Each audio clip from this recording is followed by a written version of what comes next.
We are conditioned to believe that wealth is loud. We expect to see it in flashy displays of success, luxury items, and complex trading screens. But at 8:15 on a rainy Tuesday morning, a 68-year-old man named Arthur walked into a local bank. He was wearing an old, faded jacket and scuffed shoes.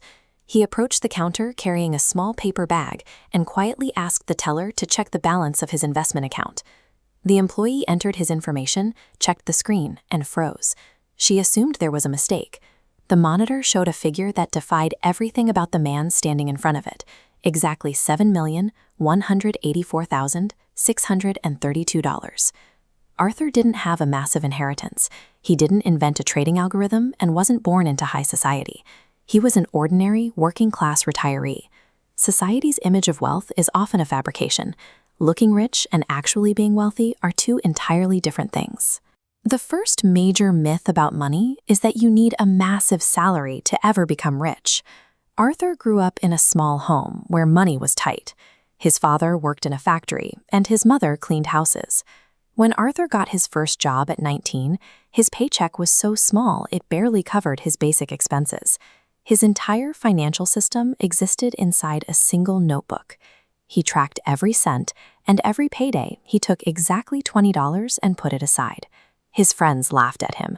They wondered what he could possibly achieve by holding on to such a small amount. They didn't realize this boring habit would build his fortune. Over a lifetime, the discipline of a small, regular investment often outlasts the sporadic windfalls of the wealthy. The second myth is that investing requires predicting market movements or finding the perfect hot stock. At 24, Arthur bought his first stock. The price fell shortly afterward, and he lost money. His friends told him to sell and get out, but Arthur refused to panic. This visualization shows a vital distinction. On the left, a jagged red line represents the temporary stock price. On the right, a solid block is the fundamental business value.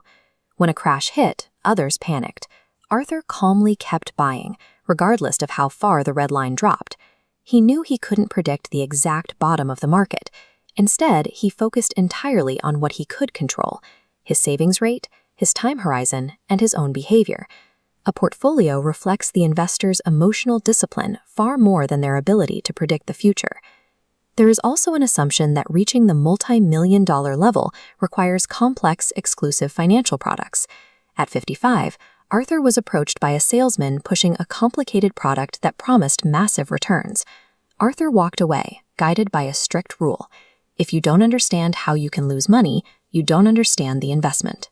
Then there's the societal expectation that crossing major wealth milestones means you should finally buy luxury homes and cars. This animation illustrates the mathematical power of compounding. When Arthur crossed his first $100,000, his money was finally generating its own returns. The slope steepens, and his portfolio accelerated past $1 million, and eventually $5 million. Yet, despite having $5 million, Arthur and his wife Emily looked at their bank account, looked at their modest home, and deliberately chose to change nothing. True wealth is often invisible. Every dollar spent to look rich to others is a dollar that can no longer compound for yourself.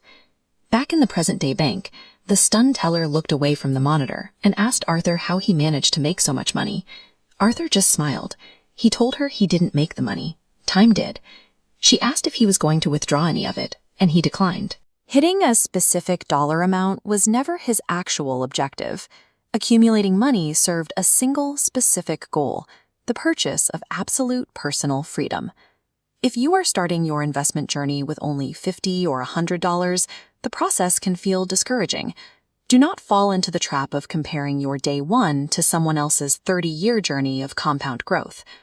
Arthur walked out of the bank, got into his ordinary car, and drove home in the rain, completely unnoticed by the outside world.